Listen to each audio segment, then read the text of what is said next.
कार्यक्रम के प्रसारण पुण्यार्जक हैं श्री आरपी जैन, श्रीमती ममता जैन, श्री प्रशांत जैन, श्रीमती दिव्या जैन, पुत्र भरत जैन, श्रीमती सौम्या एवं पारस जैन।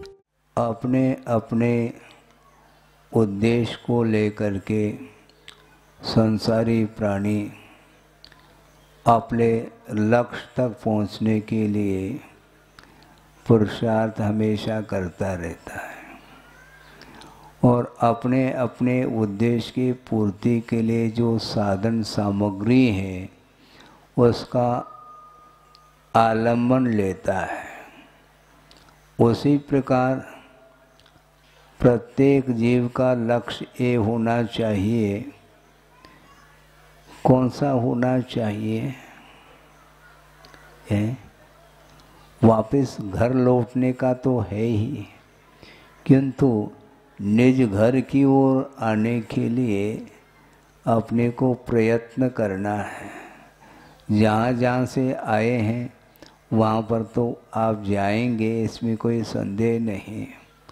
जहाँ कहीं भी रहो कोई बाधा नहीं, किंतु गुरुदेव का ये कहना रहता था बार बार कि जगत में रहो किंतु जगत रहो। हाँ, समझ रहे हैं ना? हाँ, अनुशासन वाले भी इसको गौर करें। जगत में रहो किंतु जगत रहना चाहिए, हमेशा सावधान रहना चाहिए, क्योंकि वर्तमान में जो माहौल ऐसा देखने को मिल रहा है ये आज का नहीं, काफ़ी समय हो चुका है कि पाश्चात्य जो संस्कृति निरंतर इस भारत में भी उसकी हवा बह रही है, किंतु उस हवा में हमें नहीं बहना चाहिए। और इस पाश्चात्य जो संस्कृति है वहाँ का रहन सहन, वेशभूषा आदि आदि, उससे अपने आप को मोड़ना चाहिए। भारत को स्वतंत्रता मिलकर के कितने साल हुए हैं? सन 47 में स्वतंत्रता मिली है देश के लिए, किंतु देशवासी उन्हें सोचना चाहिए कि हम स्वतंत्र हैं क्या, अभी भी परतंत्रता का अनुभव कर रहे हैं। वस्तु तो देश की स्वतंत्रता अलग है, किंतु जीवन में परिवर्तन लाए बिना स्वतंत्रता का हम अनुभव नहीं कर पाएंगे। एक प्रसंग आपके सामने रख रहा हूँ, शायद वह क्षुल्लक अवस्था का प्रसंग हो सकता है। कुंडलपुर के समीप पटेरा ग्राम है। वहाँ पर आचार्य महाराज उन दिनों हटा, पटेरा, कुंडलपुर, आभाना, बांदकपुर, इर्द गिर्द छोटे छोटे जो देहात हैं वहीं पर वो रहते और अपनी साधना के साथ साथ ज्ञानार्जन करने में उनका समय व्यतीत होता था। और वह पटेरा का वह प्रसंग है, लगभग 2-1 महीने वहाँ पर व्यतीत किए उन्होंने। उस समय पड़गान हुआ था क्षुल्लक अवस्था में।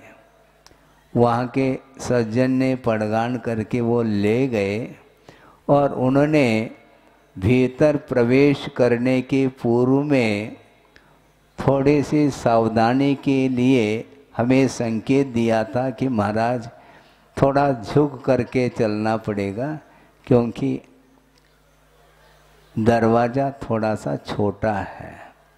अच्छी बात है, हमें झुकना तो है, क्योंकि बिना झुके मुक्ति मिलेगी नहीं। झुकना सीखो, किसी को झुकाना नहीं, ये ध्यान रखो, स्वयं झुकना सीखो। और अनुशासन भी यही सिखाता है। विनम्रता जब तक जीवन में नहीं आएगी तब तक यूनिटी संभव नहीं है। एकता संभव नहीं। और एकता विचारों के अपेक्षा से एकता होती है और आचार के अपेक्षा से भी एकता होती है। और विचार और आचारों में जब साम्य देखने में आता है तो बड़े से बड़े प्रकल्प भी आसानी से उसको हम सफल बना सकते हैं। गुरुदेव ने अकेले हो करके 50-55 साल में जो विश्व को दिया है वह अब न भूतो न भविष्यति में उसका अनुभव कर रहा हूँ। उनकी चर्या, उनकी साधना और उनकी गंभीरता और उनकी दूरगामी दृष्टि, इन सभी को ध्यान में रखते हैं तो बहुत उन्होंने जो कार्य किया वह न भूतो न भविष्यति है। और आप लोगों के लिए उन्होंने जो दिशा बोध दिया है, दिशा भी दी है और बोध भी दिया, ये ध्यान रखो। किसी ने कहा कि महाराज आपसे हम दिशा बोध लेना चाहते हैं, उस समय की बात है जिस समय आचार्य महाराज के साथ ही था मैं संघ में, और अभी भी उनके साथ ही हूँ, ये ध्यान रखो। हाँ, और उस समय मेरे लिए एक व्यक्ति ने कहा कि महाराज हम आपसे दिशा बोध चाहते हैं। जब संघ में था उस समय की बात है, तो हम धीरे से उनको संकेत दिया कि आप दिशा चाहते हैं क्या बोध भी? महाराज हम दोनों चाहते हैं। दोनों संभव नहीं, हम दिशा दे सकते हैं, सीधा यूं जा करके इधर मुड़ो तो वहाँ पर आचार्य कक्ष आपको मिलेगा और बोध वहाँ से मिलेगा। पक्की बात है। एक बहुत अच्छा प्रसंग आपके सामने प्रासंगिक रख रहा हूँ। जबलपुर में सन 93 में पंच कल्याणक गजरत महोत्सव का वह समय था और उस समय आर्यका संघ भी लगभग पूरा उपस्थित था और गुरुदेव स्वाध्याय कराते थे और प्रातःकालीन कुछ ऐसी तत्व चर्चा चल रही थी। उस तत्व चर्चा के दौरान एक सज्जन ने कहा कि महाराज मोक्ष मार्ग में मार्गदर्शन किससे लेना चाहिए? मैं वहीं बैठा था, मैं भी बहुत उत्साहित था, उत्सुक था कि अब आचार्य महाराज इसका समाधान क्या देते हैं। बहुत सटीक उत्तर उन्होंने दिया था कि मोक्ष मार्ग में मार्गदर्शन किससे लेना चाहिए, यह जिज्ञासा थी।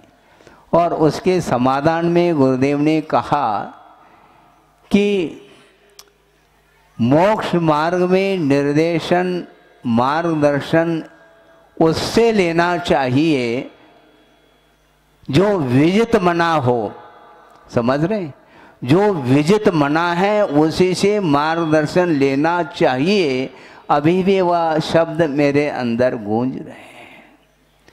सही बात है, क्योंकि मार्ग एक है तो मार्गदर्शक भी एक ही होना चाहिए।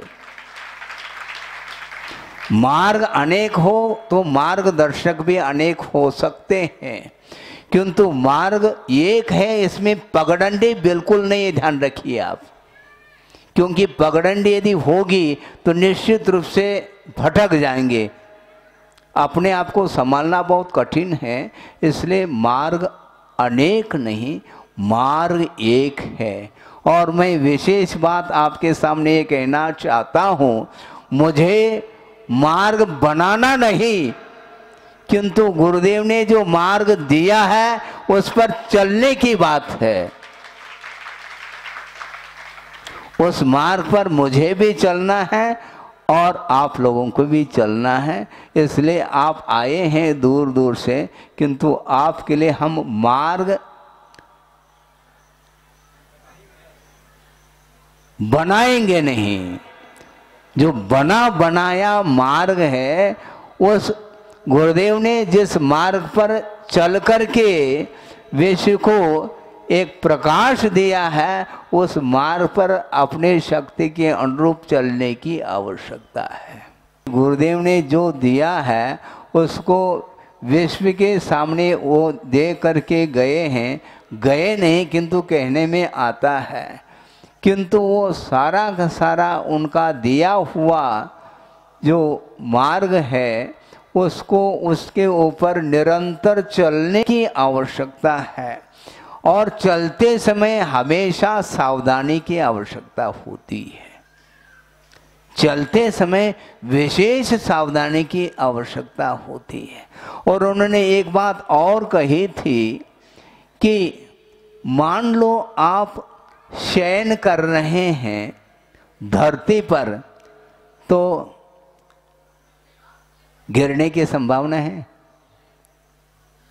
यदि मान लो किसी तख्त पर यदि आप लेटे हैं तो संभावना है गिरने की, किंतु धरती पर यदि मान लो आप शयन कर रहे हैं तो वहाँ पर गिरने की कोई बात ही नहीं। और चल रहे हैं तो उसमें भी असावधानी हो सकती है, ठोकर लग सकते हैं और गिर सकते हैं, और उसमें भी ज़्यादा हानि नहीं होगी। और उससे मान लो कोई बाइसिकल पर चल रहा है, उससे यदि मान लो कोई एक्सीडेंट हो जाए तो उसमें भी ज़्यादा नुकसान नहीं होता। और मान लो फोर व्हीलर पर जा रहे हैं, बाई कार है, बाई बस है, आदि आदि, उसमें और ज़्यादा जो है ना गंभीर स्थिति बन सकती है। और यदि मान लो आप फ्लाइट से यात्रा कर रहे हैं और उसमें यदि मान लो एक्सीडेंट हो गया, फिर अंत्येष्टि की भी कोई आवश्यकता नहीं पड़ेगी। इसलिए हमें बहुत सावधानी के साथ चलने की आवश्यकता है। और सावधानी यदि नहीं है तो संभालना, अपने आप को संभालना भी बहुत कठिन और दूसरे को संभालना तो बहुत अत्यंत कठिन होता है। इसलिए हमारा यही आप लोगों के लिए कहना है कि जो भी प्रकल्प आप लोगों ने हाथ में लिया है और गुरुदेव ने जो आप लोगों के लिए दायित्व दिया है और उसका निर्वाह करने के लिए एकता की बड़ी आवश्यकता है, उसी का नाम अनुशासन है। अनुशासन किसी के द्वारा भी भंग नहीं होना चाहिए। विचार अपने अपने स्वतंत्रता के साथ रख सकते हैं, इसमें कोई बाधा कहीं से भी नहीं, किंतु प्रत्येक व्यक्ति अपने विचारों को रखते हुए, स्वतंत्रता के साथ रखते हुए मिल करके उसका विचार विमर्श मनन मंथन करके उसका निष्कर्ष निकालना चाहिए। उसमें किसी भी प्रकार से परस्पर में कोई भी विवाद आदि नहीं होना चाहिए, अवरोध पैदा नहीं होना चाहिए।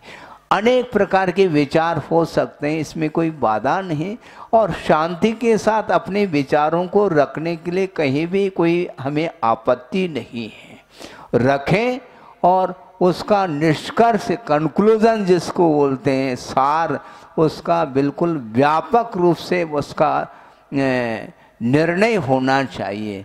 क्योंकि व्यापक दृष्टिकोण यदि नहीं रहेगा तो निश्चित रूप से वह कार्य संपादित नहीं हो सकता। इसलिए एक व्यक्ति के द्वारा कार्य नहीं होता। तख्त पर मान लो मैं बैठा हूँ, आप सुन रहे हैं, तख्त पर बैठा हूँ तो उसमें तख्त में कितने पहिए हैं? 4 हैं। एक आदि की क्या आवश्यकता है?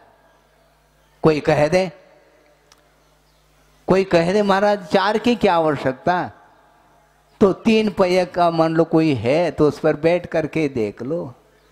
है अनुभव नहीं है तो मुझे अनुभव है, मैं बता रहा हूँ। पड़गान करके ले गए हैं और चौकी पर विराजमान हो जाइए ऐसा बोल देते हैं, और जैसे ही बैठने के लिए चला जाता हूँ तो वहाँ पर वह चौकी हिलती हुई मिलती है, तो उस समय चम्मच लगाते हैं। क्या आवश्यकता है चम्मच लगाने की? इसे स्पष्ट है कि समतल हुए बिना तो वह हम उस पर बैठ नहीं पाते हैं। इसलिए विचारों में साम्य होना चाहिए। तराजू है, आप तोलते हो तो उसमें क्या देखने में आता है? जो कांटा है वह बिल्कुल स्थिर हो जाता है और दोनों पालड़े बिल्कुल समानांतर को लिए हुए होते हैं। ऐसा ही होता है कि नहीं? हाँ बिल्कुल। बल्कि तराजू में कमी वैसी हो सकती है, किंतु ऐसे तराजू हैं जिसमें सोना तोलना है, वहाँ पर बिल्कुल बारीकी से तोल हो जाता है। एक बाल मात्रा का भी यदि मान लो कम वेशी हो जाए तो वह बता देता है कि इसमें वजन में इतना अंतर है। तो उसी प्रकार अपने को कार्य करते समय बहुत सावधानी के साथ कार्य करना चाहिए, क्योंकि उसके माध्यम से जो जनता अनुकरण करेगी, एक व्यक्ति यदि मान लो एक व्यक्ति के कदम यदि विपरीत पड़ते हैं तो उसका अनुकरण पूरी दुनिया करेगी। इसलिए बहुत सावधानी की आवश्यकता है। आगमकार ये कहना चाहते हैं, आप मोक्ष पथ पर आरूढ़ हो अथवा न हो, इसमें हमें ज़्यादा गम नहीं है, किंतु खेद उसमें होता है कि मोक्ष पथ पर नहीं चलते हुए यदि मान लो उसका उपदेश यदि विपरीत देने का पुरुषार्थ करता है, प्रयास करता है, वह सबसे ज़्यादा अपराधी सिद्ध होता है। मार्ग कभी भी दोषित नहीं होना चाहिए। जैसा आगम है उस आगम के अनुरूप ही उसका व्याख्यान होना चाहिए। आप चलो अथवा न चलो, इसमें बाधा बिल्कुल नहीं, किंतु उन्मार्ग का पोषण नहीं होना चाहिए, हिंसा का पोषण नहीं होना चाहिए, पाप का पोषण नहीं होना चाहिए, सत्य का समर्थन होना चाहिए। और सत्य का यदि समर्थन जिसमें नहीं है तो वहाँ पर वह अहिंसा की उपासना नहीं कर सकता, यह आगमकार का कहना है। क्योंकि वस्तुतः अहिंसा सबसे प्रधान धर्म माना जाता है, बल्कि एक ही धर्म है जो अहिंसामय धर्म है, और वह सुरक्षित तब रहता है उसके चारों ये परिकर माने जाते हैं। सत्य, अचौर्य, ब्रह्मचर्य और अपरिग्रह रूप जो धर्म हैं, ये चारों अहिंसा के पोषक हुआ करते हैं।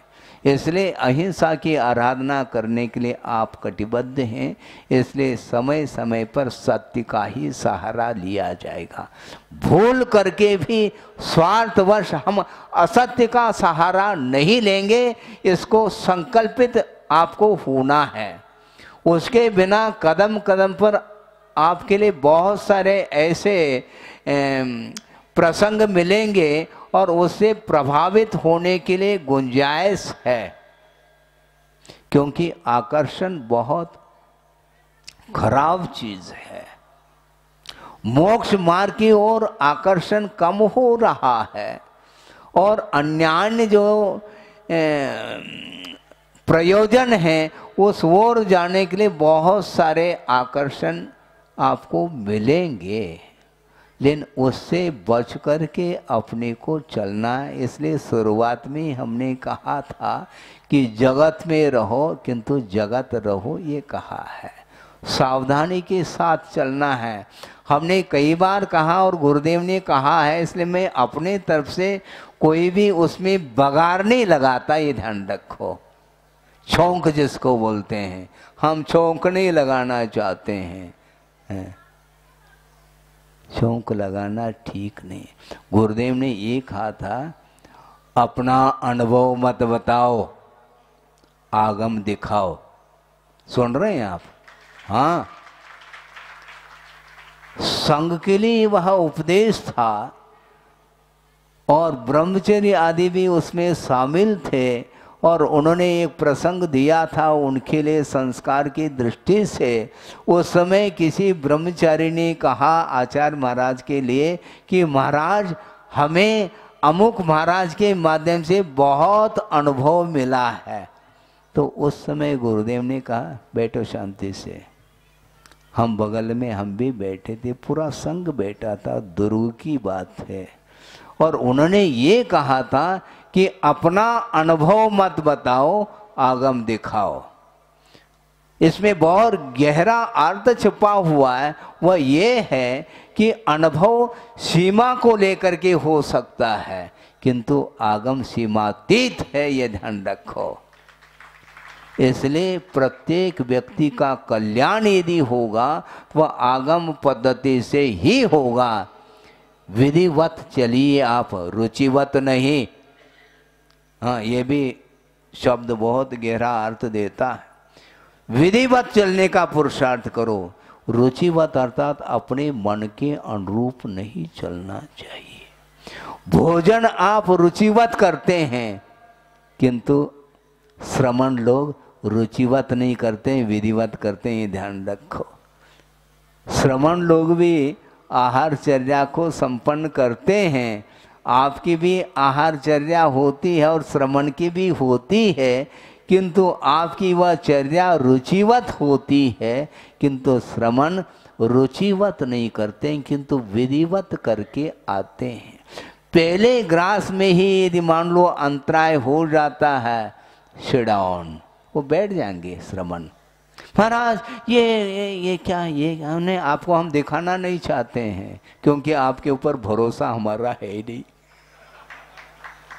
हम आपको यदि दिखाएंगे तो आपके हाथ में वह चीज चली जाएगी, तो उसको आप मसल दोगे, हाँ गायब होगा। महाराज ये जीरा है, अरे जीरा है, अच्छा नहीं सुनो जीरा है। हमने ये सोचा, ऐसा तो नहीं कि पंचम काल में जीरे के भी पैर होते हैं।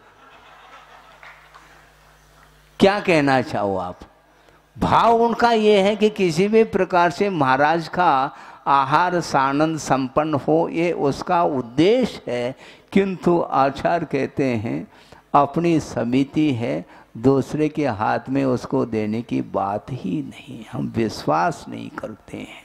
महाराज हमने तो मन शुद्धि, वचन शुद्धि, काय शुद्धि, आहार जल शुद्ध है, ऐसा बोल करके हमने नवदा भक्ति पूर्वक आपके करपात्र में हमने ग्रास दिया है, इसलिए आप उसका संशोधन नहीं करना चाहिए आपको। हाँ, क्यों नहीं करना चाहिए? आपने अपना कर्तव्य कर लिया, किंतु उसमें प्रूफ रीडिंग करने की आवश्यकता होती है, इसलिए हम संशोधन करके ही उसको लेते हैं। उसमें किसी भी प्रकार से यदि बाधा उपस्थित हो रही है तो वो आहार न करके वापस आ जाते हैं, इसको बोलते हैं। हाँ, रुचिवत नहीं, विधिवत करिए। बहुत बड़ा दायित्व आपके कंधों पर दिया है गुरुदेव ने, और जहाँ जहाँ के लोग हैं उन सब के लिए, जहाँ जहाँ पर कमेटी हैं, क्योंकि कमेटी के बिना व्यवस्था बनती नहीं है। अनुशासित होकर के चलने के लिए अथवा चलाने के लिए स्वयं अनुशासित होने की आवश्यकता पड़ती है, तब कहीं जाकर के आपका अनुकरण समाज कर सकती है। अंत में हमारा इतना ही कहना है, कहने के लिए वस्तुतः देखा जाए अंत नहीं है बंधुओं, क्योंकि श्रुत का कोई पार नहीं है, ऐसा कहा है आगम में। श्रुत का कोई पार नहीं है, और काल थोड़ा है, ज़्यादा नहीं अपने पास। अपने पास मतलब जीवन में रहने के लिए काल बहुत अल्प है, और हमारी मति, स्वयं आचार्य कह रहे हैं वयम च दुम्मे, हाँ हमारी मति, हम दुर्मेधस हैं, ऐसा कहा। हाँ, वक्र बुद्धि है। क्यों? महावीर भगवान के तीर्थकाल में अपन चल रहे हैं। वृषभनाथ भगवान के तीर्थकाल में जो जनता थी वो मंद बुद्धि वाली थी। भोली भाली जनता जिसको बोलते हैं। और अजितनाथ भगवान से लेकर के पार्श्वनाथ भगवान के तीर्थ काल में रहने वाली जनता वो तीक्ष्ण बुद्धि वाली थी। और यहाँ तक कहा है श्रवण के लिए तुम सामायिक करो, ऐसा कहते ही 28 मूल गुणों का वो पालन करते थे। मात्र सामायिक करो, तो क्योंकि सामायिक बिना 28 मूल गुणों के पालन किए संभव ही नहीं है, इसलिए 28 मूल गुणों के पालन करने का बोध उसको सामायिक करो ऐसे कहने में उसको बोध मिलता था। इसलिए हम भी आपके लिए बहुत संक्षेप में कहेंगे, यदि मध्याह्न में भी कहना है तो हम फार्मूले के रूप में सूत्रात्मक हम कहेंगे, क्योंकि गुरुदेव ही संकेत देते थे और संकेत के माध्यम से ही कार्य होता है। तो इसलिए अल्प समय है और हमारी बुद्धि सरल नहीं है। अनिता न ले, हाँ, सरल नहीं है, उसमें श्रवण भी शामिल है, ये ध्यान रखो, टेंशन नहीं पालना। हाँ, क्यों? श्रवण के लिए भी आचार्यों का उपदेश है। आचार्य स्वयं आचरण करते हैं और शिष्य के लिए भी आचरण कराते हैं। महाराज श्रवण बनने के उपरांत फिर कराने की क्या आवश्यकता है? अनुशासन हर जगह चलेगा, ध्यान रखो। उसके बिना आत्मानुशासन संभव ही नहीं है। इसलिए आचार्य का बहुत महत्वपूर्ण कार्य है। पूज्यपाद स्वामी ने एक स्थल पर लिखा है, सर्वार्थ सिद्धि में आचार्य महाराज की विशेषता को लेकर के उन्होंने ये कहा कि परहित प्रतिपादन एक कार्यम आचार्य वर्यम, ऐसा कहा। दूसरे का हित करना ही उनका एक कार्य है, प्रमुख कार्य है, ऐसा सोचता था मैं। प्रमुख नहीं, वो एक ही कार्य है उनके लिए। यहां तक कि शिष्य सामायिक विधिवत समय पर कर रहा है कि नहीं कर रहा है, इसका निरीक्षण करने के लिए आचार्य जा सकते हैं। ये दायित्व उनका है। महाराज उनका सामायिक यही सामायिक है उनका, ये ध्यान रखो। इसके उपरांत भी वो विधिवत करते हैं। कहने का आशय ये है कि परहित प्रतिपादन एक कार्यम, विश्व कल्याण करना उनका एकमात्र कार्य है। उनके बिना देश का हित संभव नहीं है। राष्ट्र का और देश का हित करना चाहो तो स्वयं हित पथ पर चलने की आवश्यकता है। चलाना बाद में होता है। हम सिंगल चल नहीं पा रहे हैं बाइसिकल पर, और हम डबल और ट्रिपल सीट चलना चाहते हैं तो बहुत कठिन कार्य है। और पूरा चतुर्विध संघ का निर्माण उन्होंने किया और इसके साथ साथ समाज के लिए, पूरे देश और राष्ट्र के लिए उन्होंने जो मार्ग प्रशस्त किया है वह अपने आप में अद्वितीय साधना के बिना संभव ही नहीं है। इसलिए समय ज़्यादा न हो, इसलिए संक्षेप में सभी के लिए हमारा ये कहना है कि अनुशासन की आवश्यकता है, परम आवश्यक है, किंतु आत्मानुशासन के भी उतना ही अनिवार्यता है, उतनी ही अनिवार्यता है। क्योंकि जो अपने ऊपर शासन नहीं कर पा रहा है वो दूसरे को शासित नहीं कर सकता। इसलिए गुरुदेव का जो भाव है वह आपके सामने हमने रखा संक्षेप में। उन्होंने ये कहा था कि मोक्ष मार्ग पर आरूढ़ होने के लिए निर्देशन जो लेना है, वह जो विजित बना है उसी से निर्देशन लेना चाहिए। जिस किसी से मार्गदर्शन लेंगे तो निश्चित रूप से उसमें गुमराह होगा। हाँ, निश्चित रूप से हम लक्ष्य तक नहीं पहुंच पाएंगे। और लक्ष्य तक पहुंचने के लिए, जो लक्ष्य तक पहुंचने के लिए कटिबद्ध है, उनका मार्गदर्शन अत्यंत अनिवार्य हो जाता है। उस समय हमने बात सुनी, मुझे लगा कि एक एक शब्द उनके सूत्र के काम करते हैं।